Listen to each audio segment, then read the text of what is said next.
Por que nós dormimos? A nova ciência do sono e do sonho. Matthew Walker. Prefácio à edição brasileira. Depois da respiração, o sono é o comportamento mais característico de nossa existência. Nossa companhia mais segura e fiel ao longo de tantas noites de olhos fechados e sem consciência do mundo exterior. Com poucas exceções, a maioria das pessoas passa dormindo todas as noites da vida, desde o nascer até a morte. Tamanha familiaridade com o travesseiro nos dá certa compreensão intuitiva da complicada malha de fenômenos que se instalam quando enfim cedemos ao cansaço, fechamos os olhos e nos deixamos levar pela necessidade de adormecer. O sono é simplesmente irresistível. Sabemos que ele nos permite restaurar as energias e voltar renovado no dia seguinte, mas as razões pelas quais isso acontece, muitas delas descobertas nas últimas 2 décadas, permanecem quase inteiramente ignoradas pelo grande público. O livro que você tem em mãos, Por que nós dormimos, do neurocientista britânico Matthew Walker, é uma saborosa introdução a essa nova ciência do sono e dos sonhos. Além de ser um dos mais relevantes pesquisadores contemporâneos nesse campo, Walker tem grande talento para a comunicação acessível e desprovida de jargões. Parte de experiências cotidianas, como a insônia causada pela ingestão de café, para explicar os mecanismos neurais que governam o ritmo circadiano, a lenta metabolização da cafeína e os efeitos deletérios da perda de sono sobre o cérebro. A viagem até o mundo da fisiologia retorna para o âmbito social para concluir que nenhuma criança deve ter o hábito de tomar café ou energéticos. Pouco depois, como se estivesse conversando despretensiosamente, fluido e livre de academicismos, Walker leva o leitor a compreender por que nenhum adulto deve tomar pílulas ou ingerir álcool para dormir. Em um Brasil que naturaliza a dependência de remédios tarja preta e que ainda glorifica o consumo de álcool, o argumento de Walker é francamente contra-hegemônico. Isso fica nítido na revisão histórica sobre a origem da consagração da privação de sono crônica nos programas de residência médica, uma praga social nascida no final do século XIX e globalmente disseminada até os dias de hoje, com terríveis consequências para a saúde dos médicos e de seus pacientes. Em grande parte do planeta, a falta de sono dos médicos é a fonte de sofrimento psíquico, desatenção e erros perfeitamente evitáveis. Em tempos de Donald Trump na presidência dos Estados Unidos, também é contra-hegemônico o repúdio enfático que Walker faz do uso da privação de sono como técnica de tortura por agentes do Estado. A privação de sono não deixa marcas externas, mas é devastadora e desumana. No entanto, a denúncia explícita de nossa crise de insônia não tem nada de derrotista. Em prosa fácil e elegante, Walker demonstra que o sono tem enorme poder regenerativo e deve ser urgentemente recuperado, protegido, respeitado e compreendido. A chave para fazer isso passa pela reeducação dos hábitos que impactam diretamente a qualidade de sono, como a estimulação noturna com aparelhos eletrônicos, alimentação pouco saudável e a falta de exercícios físicos. A perturbação crônica do sono provoca efeitos deletérios no equilíbrio hormonal, imunidade, bem-estar psicológico, saúde mental e desempenho acadêmico. Soluções simples e comprovadamente eficazes são apresentadas, como remarcar para mais tarde o início das aulas escolares, uma medida prática de grande valia para a educação formal. Não que o Walker proponha regressar ao passado para recuperar hábitos de sono típicos do passado pré-industrial. Ao contrário, ele enxerga virtude na aceitação das mudanças tecnológicas que inevitavelmente virão. Para o autor, precisamos mesmo de uma sábia adesão às tecnologias do futuro. Telas animadas na hora de dormir são e continuarão a ser uma péssima ideia, mas o sensor térmico capaz de ajustar a temperatura ambiental até alcançar o ponto ideal para maximizar o sono de cada pessoa é uma das muitas aplicações futuras que podem vir a otimizar a duração e a qualidade do sono de modo personalizado. Walker aponta para mudanças futuras ainda mais simples. A redução de luz azul na iluminação noturna e nas telas eletrônicas em geral deveria provocar uma melhora geral da qualidade do sono, pois comprimentos de onda nessa região do espectro cromático são os que mais inibem a produção noturna de melatonina, que por sua vez influencia fortemente o horário de início do sono. Pela mesma razão, mais luz azul de manhã deveria acelerar a supressão de melatonina residual, facilitando a vigília. Antes de dormir usaríamos uma iluminação entre vermelho e amarelo. Depois de dormir usaríamos luzes verdes e azuis. Quem diria que a ciência do século XX soaria tão transcendental? Para além da ficção científica do futuro próximo, o papo reto de Walker é tranquilizador. Se a privação do sono é um monstro a ser vencido, a arma mais eficaz não é nenhum bicho de 7 cabeças.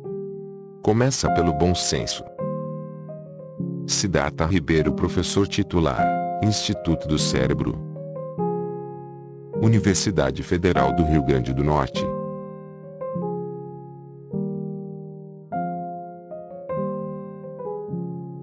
Parte 1.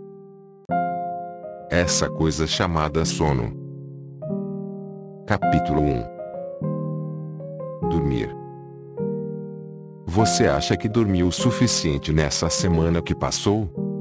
Consegue se lembrar da última vez que acordou sem despertador, sentindo-se revigorado, não tendo que recorrer à cafeína? Se a resposta a qualquer dessas perguntas for negativa, você não está sozinho. 2/3 dos adultos em todos os países desenvolvidos não seguem a recomendação de ter 8 horas de sono por noite. Duvido de que esse dado tenha surpreendido você, mas talvez as suas consequências o espantem. O hábito de dormir menos de 6 ou 7 horas por noite abala o sistema imunológico, mais do que duplicando o risco de câncer. Sono insuficiente é um fator de estilo de vida decisivo para determinar se um indivíduo desenvolverá a doença de Alzheimer.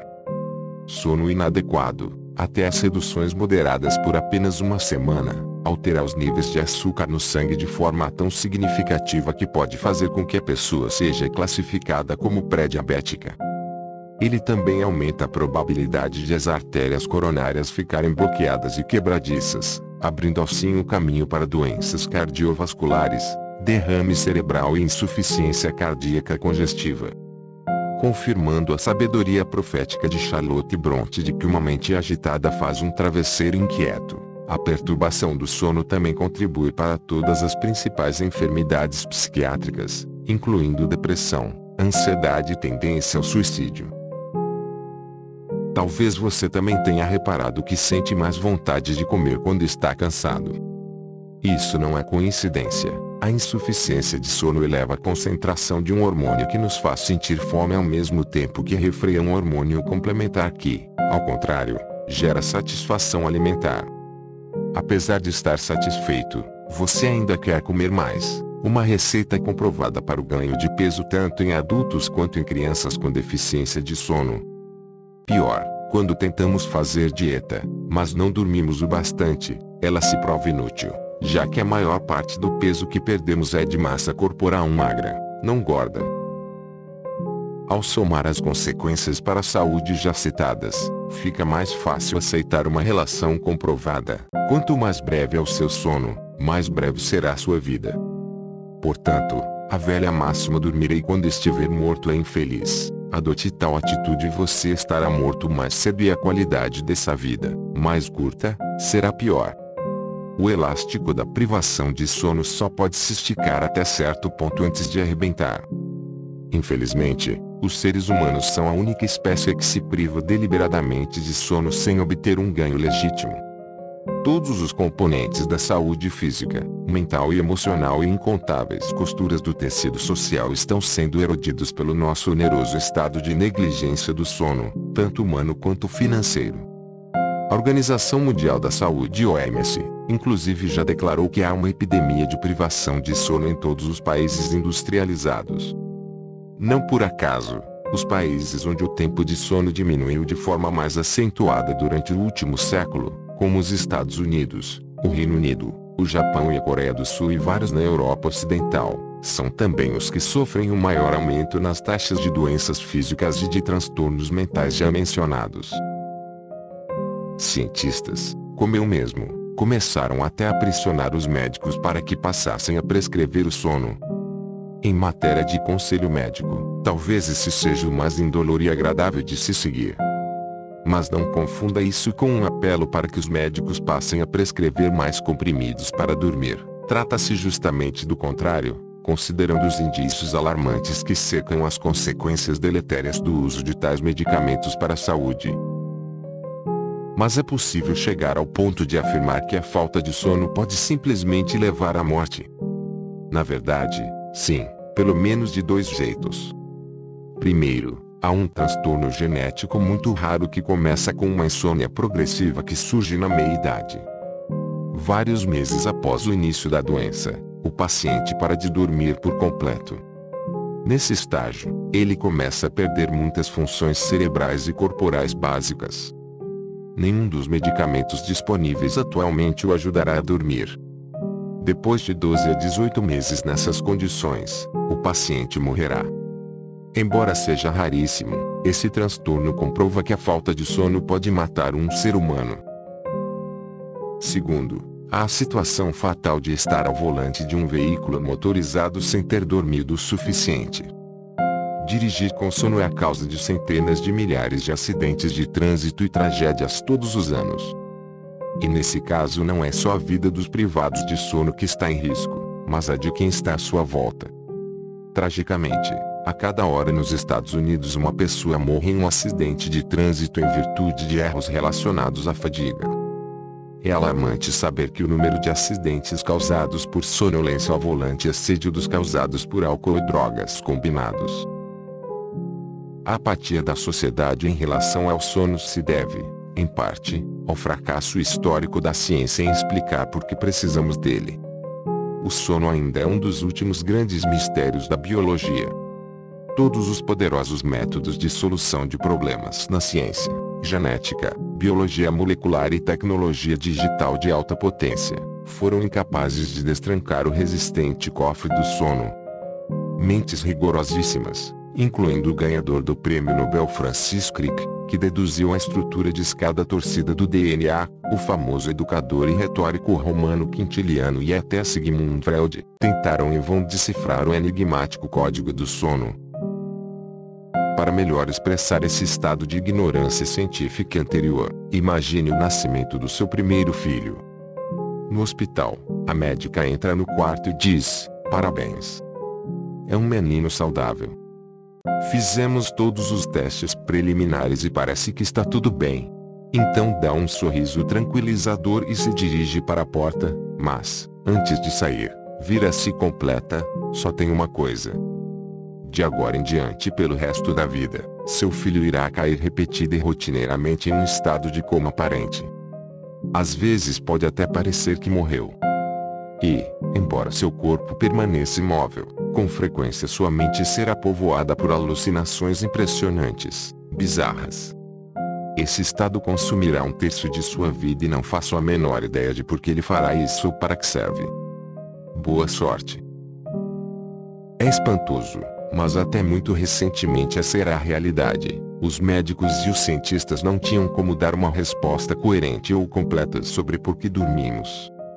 Considere que já conhecemos as funções dos 3 outros impulsos básicos na vida: comer, beber e se reproduzir, há muitas dezenas, se não centenas, de anos.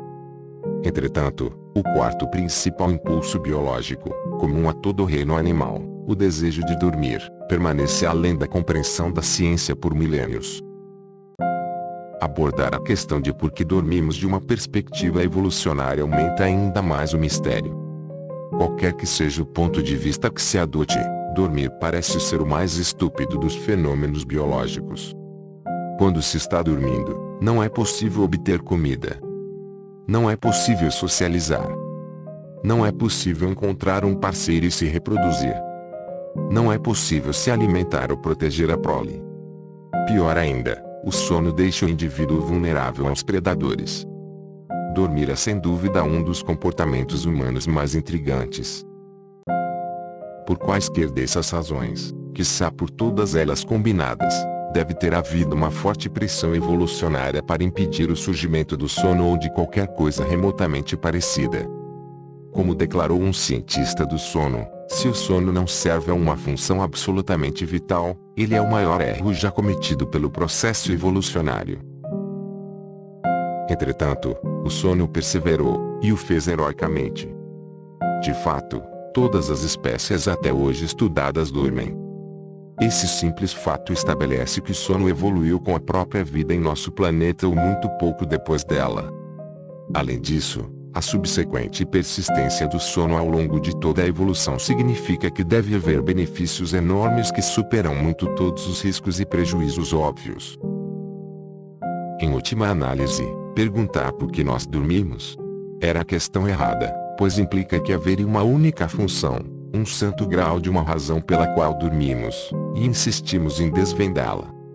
As teorias variavam do lógico, um tempo para conservar energia, ao peculiar, uma oportunidade para a oxigenação do globo ocular, passando pelo psicanalítico, um estado não consciente em que realizamos desejos reprimidos.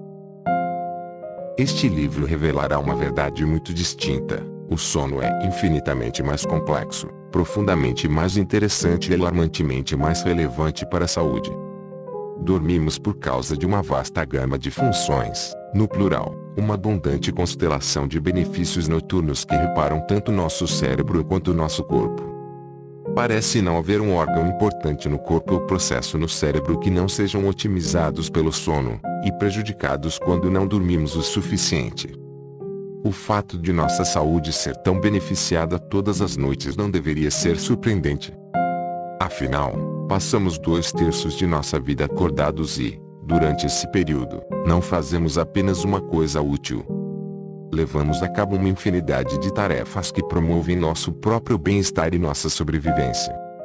Por que, então, esperaríamos que o sono, e os cerca de 25 a 30 anos, em média, que ele toma de nossa vida, desempenhasse apenas uma função?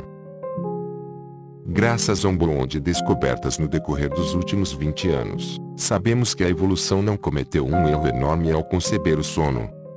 Ele proporciona vários benefícios garantidores da saúde, passíveis de serem adquiridos pelo uso contínuo a cada 24 horas caso se queira. Muitos não querem. No cérebro, o sono potencializa uma diversidade de funções, incluindo a nossa capacidade de aprender, memorizar e tomar decisões e fazer escolhas lógicas.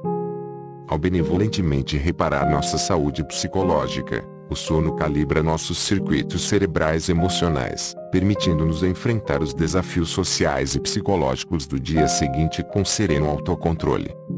Estamos até começando a entender a mais impenetrável e controversa de todas as experiências, o sonho.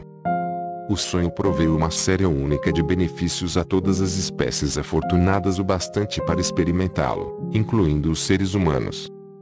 Entre esses benefícios estão um consolador banho neuroquímico que apazigua lembranças penosas e um espaço de realidade virtual em que o cérebro mescla conhecimento presente e passado, inspirando a criatividade.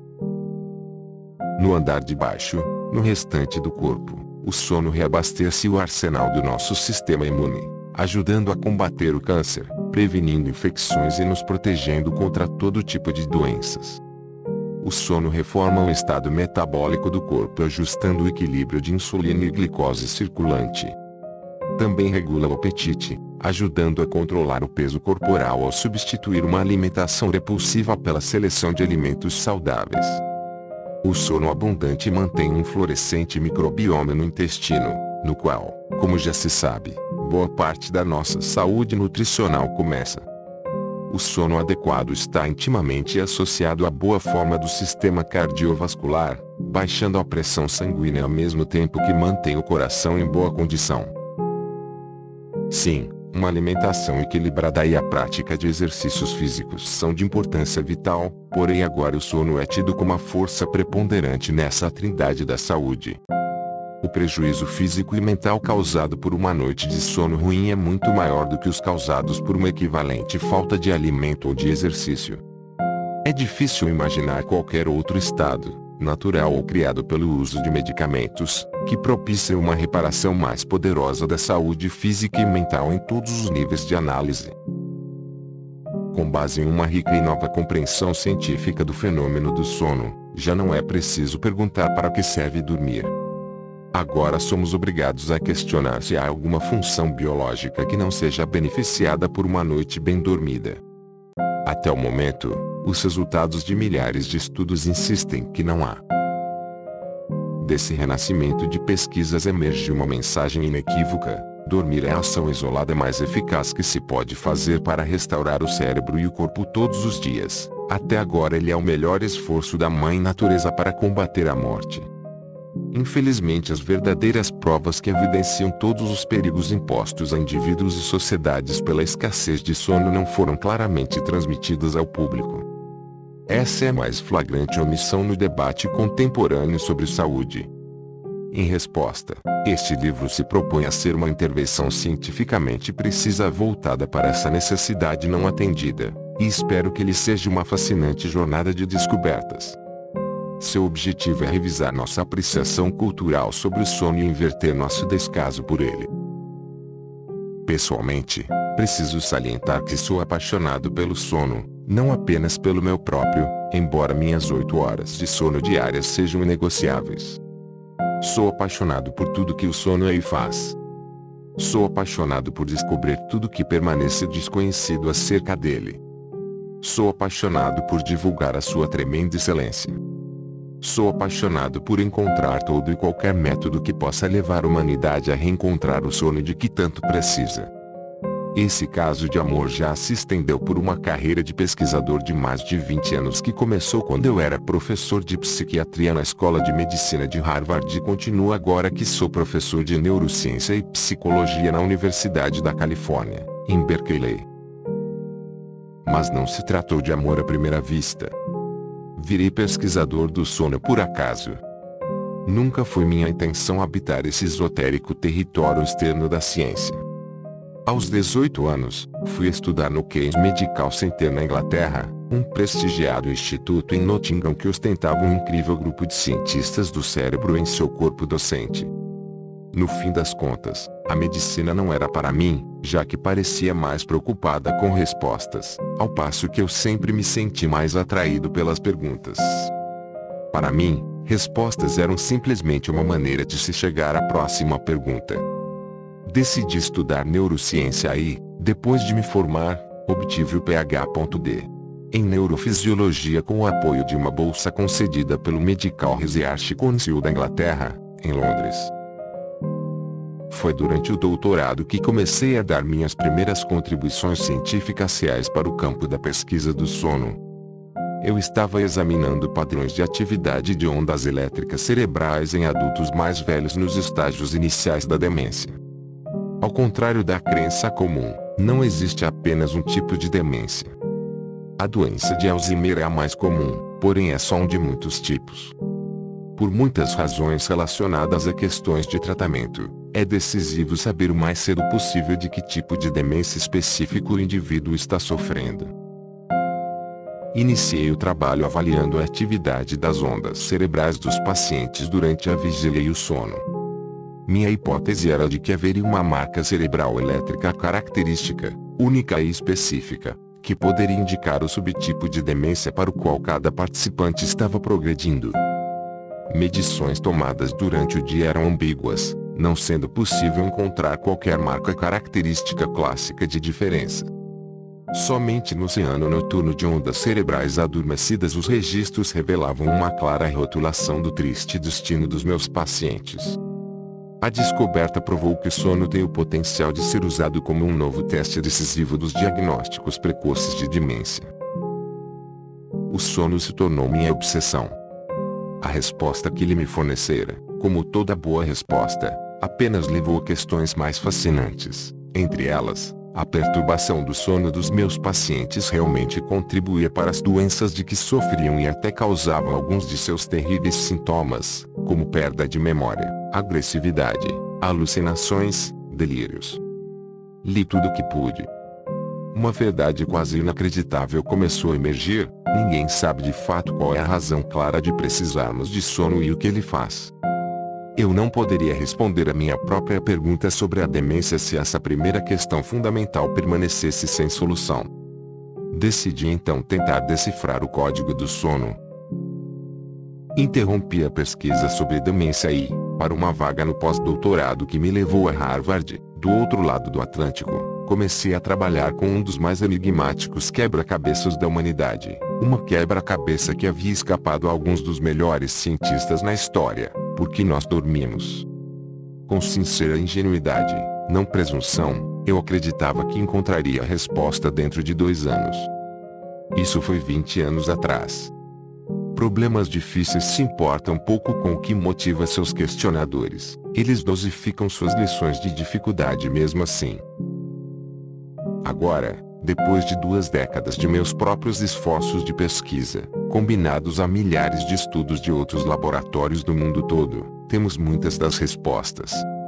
Tais descobertas me fizeram empreender jornadas maravilhosas, privilegiadas e inesperadas dentro e fora da academia, desde atuar como consultor de sono para a NBA, a NFL e times de futebol da British Premier League, passando pela Pixar Animation, por agências governamentais e conhecidas companhias financeiras e de tecnologia, até participar de vários programas e documentários de televisão e ajudar na produção deles. Essas revelações sobre o sono, além de muitas descobertas similares de meus colegas cientistas da mesma área, oferecerão todas as provas de que você precisa sobre a importância vital de dormir. Um comentário final sobre a estrutura deste livro. Os capítulos foram escritos em uma ordem lógica, percorrendo um arco narrativo composto por 4 partes principais. A parte 1 desmistifica essa coisa sedutora chamada sono: o que é, o que não é, quem dorme, o quanto dorme, como os seres humanos deveriam dormir, mas não estão dormindo, e como o sono muda ao longo da sua vida, onda do seu filho para melhor ou para pior. A parte 2 detalha o bom, o ruim e o mortal do sono e da privação dele. Vamos explorar todos os benefícios surpreendentes do sono para o cérebro e para o corpo, afirmando que o sono é como um extraordinário canivete suíço da saúde e do bem-estar. Depois, abordaremos como e por que uma falta de sono suficiente leva a um atoleiro de má saúde, doença e morte prematura, uma chamada de atenção para o sono se é que alguma vez houve uma. A parte 3 oferece uma passagem segura do sono para o fantástico mundo dos sonhos explicado de forma científica. Desde espiar o interior do cérebro de indivíduos que estão sonhando e como exatamente os sonhos inspiram ideias dignas do prêmio Nobel, até se o controle do sonho é de fato possível e algo sensato, tudo será revelado.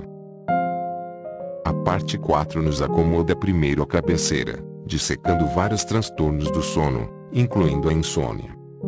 Explicarei as razões óbvias e não tão óbvias por que tantos de nós acham difícil ter uma boa noite de sono, noite após noite. Então passaremos por uma discussão franca sobre remédios para dormir, baseada em dados científicos e clínicos em vez de rumores ou publicidade. Também mencionarei detalhes de terapias não medicamentosas novas, mais seguras e mais eficazes para um sono melhor.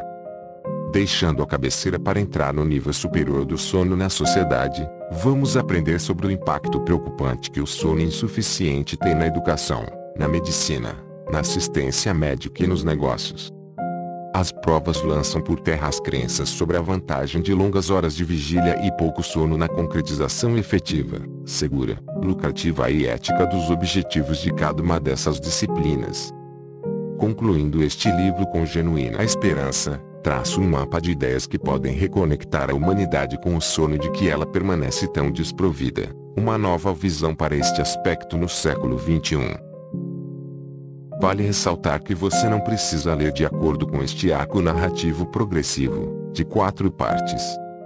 Em geral, cada capítulo pode ser lido individualmente fora da ordem, sem que seu significado se perca demais. Portanto, convido você a consumir o livro no todo ou em parte, no estilo buffet ou na ordem, tudo de acordo com seu gosto. Para encerrar, faço uma ressalva. Caso você se sinta sonolento e adormeça durante a leitura, eu, diferentemente da maioria dos autores, não ficarei magoado. Na verdade, tendo em vista o tema e o conteúdo deste livro, encorajo que você tenha esse tipo de comportamento. Por ter o conhecimento que tenho sobre a relação entre sono e memória, adormecer é a melhor forma de lisonja para que eu saiba que você, leitor, não consegue resistir à ânsia de reforçar e assim recordar o que estou lhe dizendo. Por isso, por favor, Fique à vontade para flutuar para dentro e para fora da consciência ao longo de toda esta obra. Não me ofenderei de maneira nenhuma. Ao contrário, ficarei maravilhado.